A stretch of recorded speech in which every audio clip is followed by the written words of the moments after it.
ba politicien ba ça la ba mbongo pour ba kabola biso ba jeune non bazo bima ba ça moi retombola moto na province na biso mingi baza na ba parrain ya politique ya Libanda. Ces équatoriens, ces jeunes équatoriens aujourd'hui, ceux qui baké koluka notablement va bête ta porte à Bengani bango. Ba jeune manque aussi ya ba initiative les osa ke to ba jeune baza penza na scène politique. Gouverneur Bobo Boloko, c'est un monsieur extrêmement bon. Majorité, je peux dire à 70% ou 60%, baza ba inconscient. Nouvelle émission bientôt sur vos écrans. Équateur en vitrine, une production 100% locale, 100% vraie. Mbandaka enfin son émission qui parle de vous. Talent caché, tradition vivante, voix de jeunes, défis des quartiers, débats d'actualité, patrimoine du fleuve. Chaque semaine, partez à la découverte de notre province comme vous ne l'avez jamais vu. Avec Vini Ifoji, la voix de Mbandaka. Tango etani na mokili ya Congo, Congo molili esili. Bonjour à toutes et à tous, bienvenue dans votre nouvelle émission Équateur en vitrine, l'espace où les voix jeunes résonnent avec force, espoir et vérité. Aujourd'hui, nous posons une question simple mais cruciale. Jeunesse et politique, quel apport dans la province de l'Équateur? Dans un contexte où les décisions politiques influencent profondément notre question quotidienne, emploi, éducation, gouvernance locale, quel apport de la jeunesse équatorienne dans cette dynamique? Est-elle actrice ou spectatrice, engagée ou encore marginalisée, écoutée ou encore ignorée? Pour en parler, deux jeunes leaders engagés sont avec nous dans ce plateau, mesdames, messieurs. Il s'agit bel et bien de messieurs Cédric Ingele, que je dis bonjour. Monsieur Cédric, bonjour. Bonjour, messieurs les journalistes. Bonjour à tous nos téléspectateurs et puis à mon co-débatteur. Alors, de l'autre côté, nous avons monsieur Ridi. Monsieur Ridi, bonjour, bienvenue à vous. Oui, bonjour messieurs les journalistes. Je suis très ravi d'être invité dans ces plateaux. Merci, voilà mesdames, messieurs, je l'ai dit tantôt, nous allons discuter avec ces deux grands jeunes leaders de la province de l'Équateur, de l'espace politique de la province de l'Équateur. Vous savez, ces derniers temps, à la province de l'Équateur, beaucoup se disent jeunes leaders. C'est quoi ce phénomène? Mais beaucoup plus, nous allons nous marteler sur notre sujet, jeunesse et politique, quel apport dans la province de l'Équateur. Pour en fait commencer, monsieur Cédric Ingele, santé boni. Ouais, Kimia Angola Nzambe. Nzamba zobatela tozana ouais santé kitoko tozo bunda pour la province et puis pour la tomba ya bilenge oyo yebi to bundela bango pendant plusieurs décennies. Voilà, ndeko Ridi et pas une bonne santé. Ah ouais, ça va très bien. Nous sommes là en train de représenter la province au niveau national, de lutter contre la marginalisation, l'instrumentalisation de la jeunesse équatorienne et certaines pratiques désastreuses qui frisent vraiment la bonne réputation de cette jeunesse au niveau tant national qu'international. Voilà, je l'ai dit tantôt, ces deux jeunes incarnent une nouvelle vision politique de la province de l'Équateur. Ils sont avec moi sur ces plateaux, mesdames et messieurs. Mais avec mes invités, alors entrons dans les vifs du sujet. Nous allons parler de ces sujets tant cruciaux que je vous ai dit tantôt ici, jeunesse et politique. Vous voyez, quel apport de la jeunesse équatorienne dans la scène politique de notre province. Voilà, mais j'ai une question pour vous. Cette question, vous allez répondre à deux. Donc une question, mais pour vous deux. Alors, chacun de vous répondra de cette question selon sa compréhension. Je vais commencer par M. Cédric Ingele. La question est la suivante. À votre niveau, comment percevez-vous aujourd'hui le rôle que jouent les jeunes dans le paysage politique de la province de l'Équateur? Ouais, les jeunes ressortissants de l'Équateur sont étouffés. Sont étouffés pourquoi? Nos politiciens, nos grands politiciens de l'Équateur sont là rien que pour diviser. Diviser pourquoi? C'est ce que vous devez être bilingue, hein? Oui, juste pour leurs intérêts. Bon, donc, Nangana Lobanini, Nabi que jeunesse ils a étouffé. Oui, ils a étouffé dans Nengenini. Moi, Penda Babima, Tobima, parce que je parle de la jeunesse de l'Équateur. Moi aussi, je suis jeune de l'Équateur. Donc, pour Nato Bima, ezosenga to bunda na ndenge moko parce que ba oyo baza liboso na biso ba kulutu na biso ba préparer relève pour na biso te.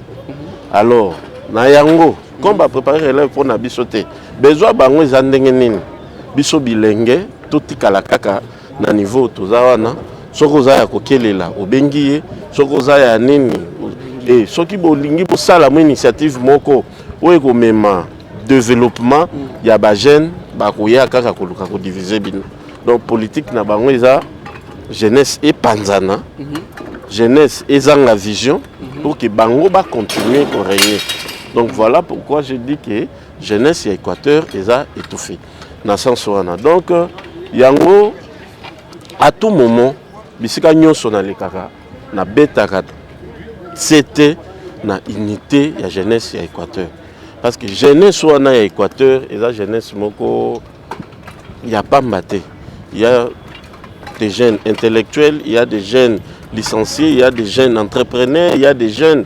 Donc, ok, ce qui va sangani, moto na domaine na ye, aye na port na ye, j'espère que lobby, sima lobby, toko simba, toko représenter République démocratique du Congo, nandeng malamu. Donc, jeunesse Équateur, et qu'on représenter jeunesse et République démocratique du Congo, même au niveau national, même temps international. Donc voilà, on paie des mots pour ne pas aussi prendre beaucoup de temps. Donc pour Nayo, la jeunesse est marginalisée. La jeunesse est marginalisée. Écartée de la scène. Écartée trop loin de la scène politique. Alors, bon, bazako bima, soko tali bien, ba jeune non bazo bima, ba osama ko tombola moto. Na province na biso mingi baza na ba parrain ya politique ya libanda. OK. Ke ya kati. OK. Comment on appelle je parle de l'Équateur. Ouais, on parle Bandaka et ce territoire. Ouais. Donc romona jeune a robunda na ndenge na ya zui sponsor ne libanda ye sponsor na ye kokotisa ye ko intégrer na kati ya politique Équateur. Mais que moto moko abiso ya Équateur ba notable na biso ki azwa penda jeune abandi ne de zéro azui dans le néa pas tomboli. Bon, on a évité peut-être par exception peut ko zangate au moins qu'il na bosan. Peut-être par exception ko zangate. Il faut que baka ebele na émission toujours continuer toujours la même question de Coridi, la même question posée à monsieur Ingele, la même question que je vous pose. Le rôle de la jeunesse équatorienne, le jeune équatorien joue quel rôle actuellement dans la scène politique de la province de l'Équateur? Voilà, merci messieurs les journalistes pour la parole accordée. Le programme en question aujourd'hui, c'est de savoir d'abord le rôle originaire, c'est quoi? Que doit faire la jeunesse face à la politique du pays et à la politique aussi de la province? Je dirais aujourd'hui, pour ne pas reprendre la parole dite par mon co-débatteur, le noble Ingele qui est à côté de vous, je dirais qu'aujourd'hui la jeunesse équatorienne est sabotée, rejetée à son triste sort. Ce que nous appelons notable, je me demande deux fois, nos groupes WhatsApp sont inondés par des bangoulas scientifiques, donc des termes d'acclamation, tout ça, mais en réalité, ce n'est pas ça la réalité. Ça fait très mal, très chers journalistes. Vous allez voir que les groupes sont inondés, et Kunda, tout ça. Mais en réalité, c'est notable là, c'est fameux notable. Je n'ai pas insulté personne. Les fameux, ce n'est pas un mot donc à caractère injurieux. C'est un mot qui parle de l'ampleur de cette notabilité de la province de l'Équateur que nous respectons tant. Nous avons des notables qui sont là, qui sont ici à Kinshasa. Vous allez voir aujourd'hui la quasi-majorité de la jeunesse qui compose la ville de Kinshasa, c'est beaucoup plus les Équatoriens. Les amis équatoriens comprenez. Mais ces Équatoriens, ces jeunes Équatoriens aujourd'hui, ceux qui baquent notablement, va mettre à porte à Bengani Bango. Un notable Équatorien parvient à dire que Bino Bajan Équateur Bolingi Lolombo. Imaginez des gréoana. Et pourtant, Bango notable Baza obligé de supporter les caprices parce qu'ils sont là pour nous. Bon, Baza notable Lelo, mais tant Bazu pouvoir Babosani, Babungi. Mais après ça, Par élection, il y a le même pouvoir. Si vous avez le pouvoir, donc, comment ils allaient tourner? Parce que moi, j'ai toujours été véridique. Azara hypocrite, aucun politicien peut-être ne me verra chez lui pour demander un bon sans lui donner un projet d'avenir. Moi, je viendrai chez vous, chers politiciens, je vous regarde vraiment droit. Je viendrai chez vous pour vous donner un projet qui a l'intérêt de la province de l'Équateur. Soit il y a ville, il y a Mbandaka. Et non pour vous dire je me rappelle, pour agencer mes idées, chers journalistes, qu'il y avait l'un de nous qui a été nommé ministre national ici, Farah. Il connaît, hein? Peut-être mes missions comme Apanae. C'est-à-dire que excellence par respect. Vous allez aider Nabi sur l'Équateur, mais Ndima que vous êtes incompétent. Ah, mais je vous dis, Nabi Ndima que vous êtes. Mais je m'en fous, je suis jeune. Je dois déclarer la dignité de la province de l'Équateur, chers frères. Ah, jusqu'à quand Bisso Jeunesse vous a toujours marginalisé? Jusqu'à quand vous a toujours instrumentalisé? Pourquoi cette division en outrance? Bazo diviser Bisso pour régner. Vous allez voir aujourd'hui, Jeunesse Équateur, donc école de camp. Quand un tel, quand Kuna, quand Moutou, pourquoi des camps? Parce que nous venons de la même province. Aujourd'hui, ceux qui chassent les Indi, les lots, tout ça. Mais ce n'est pas le cas pour d'autres jeunes, dont les Louba, les Chouaïli, ils sont toujours unis. Nous sommes dans les forums des Chouaïli, vous allez voir, ils émettent des idées pour l'avancement de leur province, de leur contrée. Mais ici, dans l'Équateur, pour nous les Équatoriens, les Ababilor Bakri. Ngaza Moutoua Ingele, so Simbi Ingele na Robomayo, comme même Kokan na poison, comme même enlever Batou. Vous imaginez un peu cette grandeur. Il y a problème en Équateur. Alors, chers journalistes, je dirais pour conclure que la jeunesse aujourd'hui, face aux enjeux de l'heure, la jeunesse est marginalisée, comme l'a dit mon co-débatteur. Ils allaient saboter. Les politiciens, ils ont pour kabola biso. Alors, tout ça a un impact de mon côté. Tout ça toujours important dans l'élection. Maintenant, on a pouvoir, tout ça négliger. Voilà. Voilà, très chers téléspectateurs, nous avons toujours une émission à Sika, un numéro à Sika, au Équateur en vitrine. Équateur en vitrine, Équateur. Nous sommes beaucoup plus basés dans la province de l'Équateur, toujours de près la situation politique de la province de l'Équateur et surtout la conscience de jeunes, l'éveil de la conscience de la jeunesse de la province de l'Équateur. Vous savez, aujourd'hui, il y a un système aussi, jeunes, comme leader. Leader pour quelle fin? Leader pour quel objectif? Je me demande. Il y a certains leaders qui se disent leaders, mais ce qu'on peut essayer seulement à 100 personnes, attendez si on a répété, mais dans les réseaux sociaux, leader na leader. Bon, on a demandé qu'on soit là, au bassin, vraiment on a plateau toujours continuer. Évoquer idée ébélée, la jeunesse est marginalisée en fait. Marginalisée, c'est-à-dire écartée. Nalinga gros poisson, gros poisson, bangoubou nabiso la province de l'Équateur, bangonde asphyxié jeunesse la province de l'Équateur. Kasi na koso ngaso na moto na moko epande ko Cédric Ngele, de Cédric Ngele ko yebisa ngai. Et là on dit des freiner participation à la jeunesse équatorienne dans la scène politique. Bon, et là ils ont freiné participation à la jeune Équateur dans la scène politique. Et là, naïveté et puis inconscience. Pauvreté. Inconscience, naïveté, bon, pauvreté aussi fait partie. Parce que, pourquoi? Jeune, sur aïe na moi likanisia bien, aïe na moi nini. Au monde na suka, so iba pesi ka moi kanyaka atike lokwana. Donc il y a un des côtés soulever pauvreté. Pauvreté pourquoi peut pauvreté ont contribué? Parce que c'est qu'au chômage, il y a jeunesse dans l'Équateur et qu'on a déjà 95%. Donc les jeunes, les chômeurs, les jeunes manquent aussi, il y a une initiative. Nous avons que les jeunes sont penza dans la scène politique. Et en dehors de ça,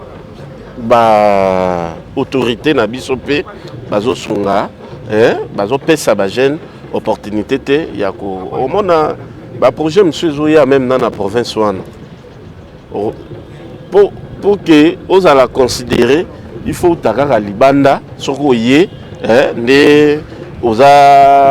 tout ça, mais effort donc nagolobani consommation locale bazo sala ngote. Donc l'autorité bazo tala pembeni na bangote. Oh pembeni na bango wana il y a des gens licenciés. Il y a des jeunes qui ont des initiatives, il y a des jeunes qui ont scientifiquement, intellectuellement, à un niveau élevé.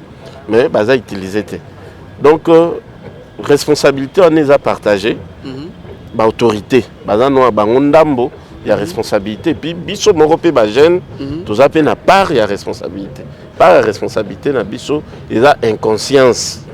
Les jeunes de l'Équateur, la plupart, donc majorité, je peux dire à 70% ou 60%, baza ba inconscient. Inconscience, on a des commissions pour malandangulu. Ils ont comme ça bango malandangulu, ils ont comme ça bango, ils ont même bango na badjalelo, ils ont même na makambo belé.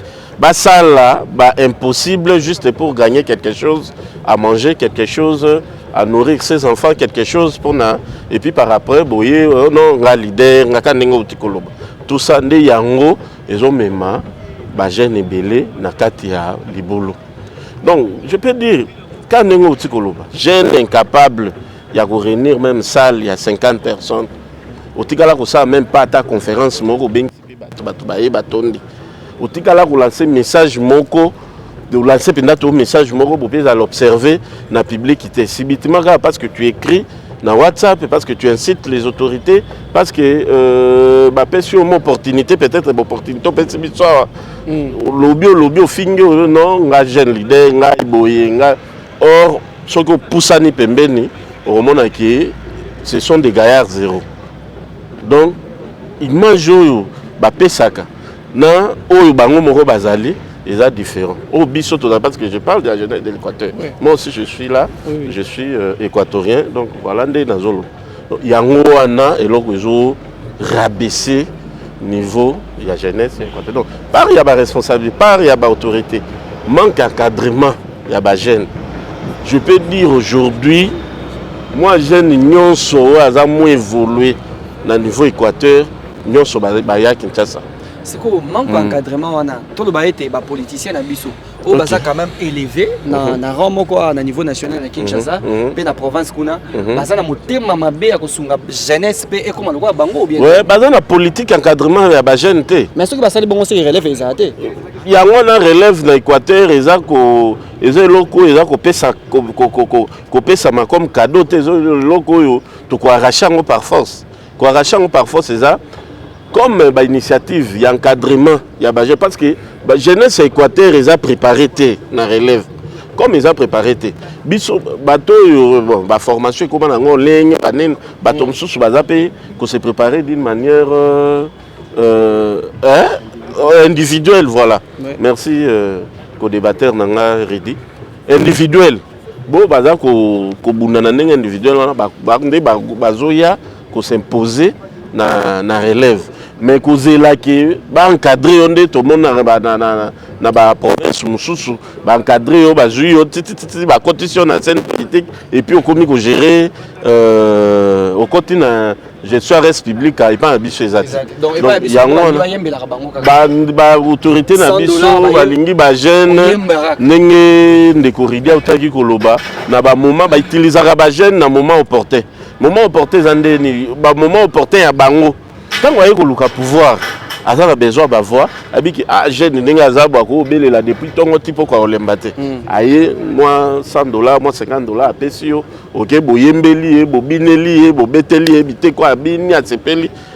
C'est tout. Moi dossier mon justice. À Kosibino et Sili, une fois éli, même na téléphone nous que je rapace, à Koyamba binoté. L'initiative fait beaucoup les beaux ceux qui ont intérêt na été à binoté. Donc c'est ça. Donc biso pe ba jeune moi éveil de conscience non qui une émission ils ont si réveil à conscience éveil à conscience il faut écouter la pe ba jeune biso équateur biso bilingue équateur totalement pe ba classe totalement il est temps il y a totalement Lumumba a déclaré indépendance à Mboko, Biso, qui a Joana. Oui. Hein? Aujourd'hui, Ajo Kabila, comme président de la République, c'était à 29 ans. Tolekan. Tu vois? Oui. Maintenant, Tozo Zelanine. Ceux qui Kabila, comme président à 29 ans, pourquoi pas Ngaï, pourquoi pas Yo, pourquoi pas l'autre? Pourquoi pas Pena Équateur, Oana Boye, jeune Moroto à 25 ans, élu député national? élu député provincial, sénateur, tout ça. Pourquoi pas? Ndeko Cédric Ngela Bois Kimbela et pas jeune ya province Équateur tous à conscience. Alors bien ceux qui Joseph Kabila comme qui président à 29 ans. Bongo biso. Donc tout est capable. Ceux qui ba province musu bazo salango, biso pe na Équateur to ko salango kasi éveil ndeza na kati ya ba jeune. Tout dans un système, il y a bangola ndeko ridi na zongi mupanzi na openza na kotu na même question té mais na kokino na forme musu. O évoquer qui système ya bangola a. O évoquer nyonso ba jeune bazo sala ou ezo lembisa. Côté à politicien peu o évoqué beaucoup plus na ko bien hypocrisie na bango parce que tant baye na discours mususu ba bendi bino ba solisi bino te biso bandeko biso ba papa na bino biso nde ba coach na bino na politique to ça la boito za pouvoir so kazu pouvoir akimi ata na téléphone azana tante nandaku azana tante na bureau azana tante et puis bango mongo so bazo ba discours que non ba jeune wana ba yaka ko senga bango ba na makambo ya bien te ba yaka ko senga. Ce que les jeunes face à cette situation, dilemme wana o ba jeune bazanango. Tout ça là nini. Pour nga pena za jeune. Voilà. Merci les journalistes. Je crois que photo salaka dichotomie entre jeunesse consciente et jeunesse inconsciente. Vous savez aujourd'hui, je crois que c'est peut-être dit au chômage. Les jeunes ming ba opté pour côté na biloko wana. Vous allez voir aujourd'hui les politiciens à biso Équateur. Ceux qui ont eu ma carissa malam kopé ça est à Golingaote. J'ai déjà vu que au yema na projet qui est excellence, projet na peso yango. Atika sabi attends-moi un peu. Mais mutuma ko vous mela mokonzi vous mela. Ayambia kuna $1000. Oh. Donc pour bénéficier de la politique équatorienne lelo, faut la mutalo lombo, mutaja lelo. Mutako yemba. Mutako yemba licencié comment on va bololé. Yembela kaka bango esi lo jimbon. Mais ba projet pour la peut-être yemoko à Otalangote. Et ces autorités là ne donnent pas vraiment beaucoup de temps à lire les projets scientifiques. Ils sont là parce que donc on doit se dire la vérité aujourd'hui que beaucoup de jeunes ba opté Mamwetali ko attaquer pour un intérêt ventral. Okay. Vous imaginez avant que Pierre que côté si les 28 faut la foutre en andara batu ba créer moi exemple parce que j'aime beaucoup donc l'excellence Guy Londo. Guy Londo azamuta chua pas. Azamuta Équateur DB comme yana. Au considère directement ça crée un débat et il est là, il a lancé ses attaques avec intérêt. Attends pas m'battre. Lui connaît l'intérêt mais il est beaucoup dans la ligue wana, il est na fouteuse mais il a bénéficié. Pour qu'à la fin comme ça excellence ça pour son lobby à mbao moi le moins moi paquet et puis ces gens là les jeunes ces jeunes inconscients là n'ont pas honte. Aujourd'hui vous injuriez quelqu'un et demain on vous voit ensemble. Cette ignominie là, ce sens d'ignominie, vous n'avez pas ça. Je suis en train de voir les gens les gens du Kasaï, de Bandundu.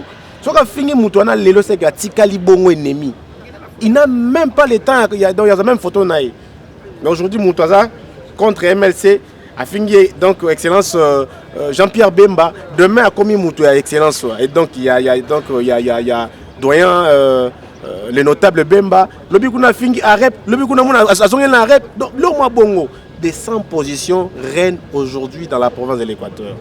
Je me demande vraiment en dehors du chômage, c'est dit à quoi? Est-ce que c'est l'envoûtement de certains jeunes ou soit c'est de l'impécuniosité, donc le manque d'argent de Salabongo? L'envoûtement de la jeunesse, Bandeko Baladi, continue toujours Nabino, puisque Ndeko Ridi a aussi évoqué Kombo Moko Awa, l'excellence Guy Luandomboyo, que je salue en passant.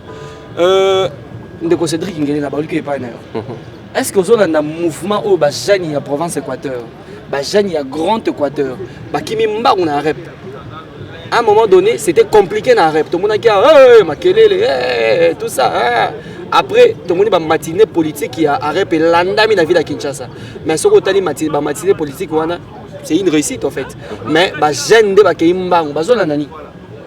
Bon, Bajani na golo bake bakulanda vision. Au moni parti wana ya rep que je ne suis pas membre jusqu'aujourd'hui. Vous avez membre? C'est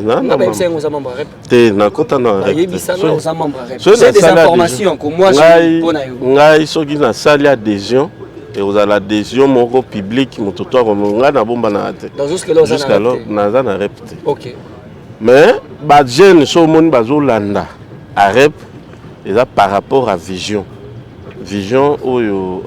excellence Gilwando et puis de deux ils appellent par rapport il y a gestion il y a parti en atiko tout le monde qui na moi bané o eleki ndeni na rep ezaki arep na Équateur arep na Kinshasa tout ça ba équatorien penda na ko loba moi mingi anguemo et salemi oyo etikala o salemate ce que salemi pourquoi parce que Gilwando Mboyo a ses choix ya bien na niveau ya secrétariat ya parti na ouais c'est Joana c'est là c'est Joana Balobi yazali na c'est quoi encore les noms à CG qui mangai CG Camille Malobo Richard voilà ouais. déjà le CG azali beaucoup plus bafundi na bato à parti Balobi est azali na népotisme clientélisme azo pesa toujours matoi na na bato a chwapa oh il y a balobaga népotisme népotisme na tribalisme ezalaka quand soki neti ngande naza moto Équateur ride aza moto Équateur ngana na poste comme nous sommes des frères na bengi ya kandeko vanda ou abatela l'intérêt nanga CG Camille il n'est plus de l'espace Grand Équateur aza moto à Sancourt si je me trompe pas aza moto à Sancourt choix d'abord yaye koko monsieur comme CG na parti oyo leader na ngaza na espace Grand Équateur et là que ça déjà bazo combattre tribalisme la géopolitique existe et est respectée et puis de deux ceux qui népotisme ezaki ceux qui tribalisme ezaki na kati ya rep comme CG Camille aza moto ya Sancourt nde na simane ngakeza nde bandeko na ye baleki na ye banani tout ça mais bato Sancourt nde bangai bazalebele là-bas na rep et pas CG Camille c'est la méritocratie donc à rigueur wana ya rosa musala kitoko na méritocratie et bien que bien ba congolais balinga ordre te na bien au moni mutu soka ye na ordre na isika ki acha ordre akozala kumbati ya ndenge akosakana te mais tango akokenda nde bakoka koyebaki moto oyo to perdre quelqu'un je vous dis moi je ne suis pas de la rep CG Camille c'est une personne où a tomboli à rep même dans le niveau à Grand Équateur même dans le niveau national là au sentir que non voilà c'est d'abord quelqu'un trop intelligent et puis sage c'est un sage et puis c'est quelqu'un qui craint Dieu parce qu'il n'a ébillé à un balien ma casse c'est par rapport à Mamba bato combat bakoyeba et l'autre papa Jeff Malobo c'est son fils biologique donc déjà sur le plan spirituel Aza n'a aligné mon quoi bien et puis de deux sur le plan politique c'est quelqu'un qui maîtrise la politique de la RDC Nyomoni Angouema wana déjà par rapport à bonne gestion au-delà de bonne gestion yebi que jeunesse Équateur biso tout yebi que ba jeune balingaka mbongo trop balobi kuna soko kei ba solo la bien tolo ba terme na biso ba solo la bien kuna jeune osanga trois faire azate te kuna eza projet vision projet ouais je vous dis vous assure ngala sola na CG étant que l'un des leaders emblématiques il y a espace Grand Équateur et puis comme je dans ça étant que jeune il y a Congo na kenda ko mona eto sola mambebele na moni ke na ba jeune no ba kenda ki kuna to sola na bango to za na bango kuna eza vision bango eza colibri moto Gilwando Mboyo ya plaçango et puis moto za ko porter ngo plus haut eza secrétaire Camille Kalele donc voilà un peu moké oyo na ko koloba par rapport ya ngoyima ndenge ba jeune bazolanda na arep donc bon bazolanda na ko condamner moto parce que adhésion d'abord na parti eza libre Et puis c'est volontaire. Nangana ni na ya côté mais la moto soka bien à côté na partie telle. C'est anticonstitutionnel. Na ko ça la montée. Donc soit na bango et des autres dépendre na bango ba moni que non pour ndenge naza boy na ke malamu na sa politique na nga bien il faut nazala pembeni ya Gilwando qui a ça l'adhésion donc c'est pourquoi. Très bien, très bien, très bien. De Cédric Ingele, puisque tu es la province de l'Équateur, la province de l'Équateur est dirigée par un gouverneur de province, au son excellence Boloko Bolumbu Bobo, les journalistes n'ont pas d'amis. De Coridi, nous peindre un tableau d'analyse sur la gestion. Il y a le gouverneur Bobo Boloko dans la province de l'Équateur. Okay. Franchement, cher frère, oui, et l'Okezo. Quand il s'agit de la province d'Équateur, dans retard, il y a des conflits. Ce sont des conflits inutiles. Nous sommes là avec des intentions différentes de l'intérieur. Comme vous l'avez tantôt dit, pour rebondir l'idée de mon co-débatteur, les gens ne sont là que pour insulter, surtout les jeunes équatoriens, nous jeunes équatoriens. Mais l'intérêt que prône quelqu'un, que chacun a la tâche et l'obligation de contribuer pour le développement de la province de l'Équateur. Donc, tu éviter les conflits. Tu éviter les conflits. Alors, pour atterrir, je suis un gouverneur. Je dirais au gouverneur qu'il doit revoir d'abord son entourage. Parce que ceux qui l'entourent sont déjà les loups. Bazo aider était dans le conseil. Papa, nous l'aimons bien, ouais. Mais il doit revoir les choses. Très bien, de Coridi, tu n'as pas de Cédric Ingele. Un mot sur la gestion. Il y a le gouverneur de province, son excellence Boloko Bolumbu. Oui, merci Ndeko Mopanzi Sango. Merci Namotuna. Napesina no gouverneur Bobombo te place Azali. C'est notre papa. Et on a la chance de partager dans un petit même territoire. Donc il est d'Ingende, monsieur. Ok. C'est là qu'on empêche Ngate, on a conseillé. Ouais. Parce que les gens récite naïe et ça et vous a partagé que tes moi na moko ya ngende loko ngape moi ngende aleka na tête ya province Équateur à ça qui quelque chose. Bon là loin de moi le tribalisme tout ça nanini. Entourage les sungete. La logique nayo. Est-ce que le gouverneur c'est lui-même le gouverneur d'Azamabé ou bien entourage des André Mabé. Gouverneur Bobo Boloko, c'est un monsieur extrêmement bon. Monsieur, comme papa Bobo Boloko, c'est un monsieur extrêmement bon.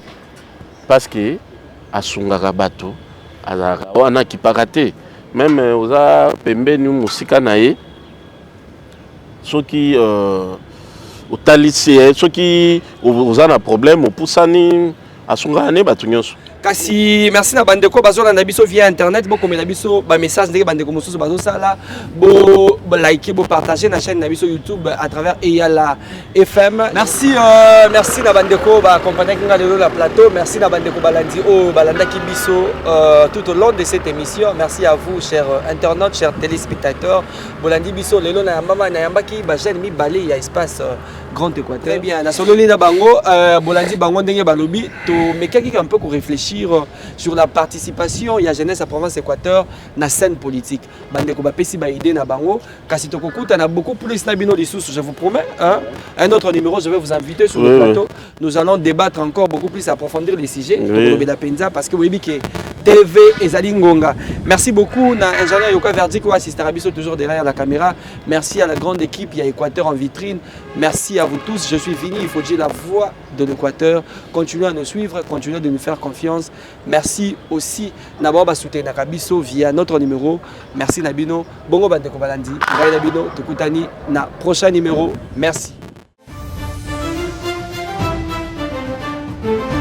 Nouvelle émission bientôt sur vos écrans. Équateur en vitrine, une production 100% locale, 100% vraie. Mbandaka enfin son émission qui parle de vous. Talent caché, tradition vivante, voix de jeunes, défis des quartiers, débats d'actualité, patrimoine du fleuve. Chaque semaine, partez à la découverte de notre province comme vous ne l'avez jamais vu.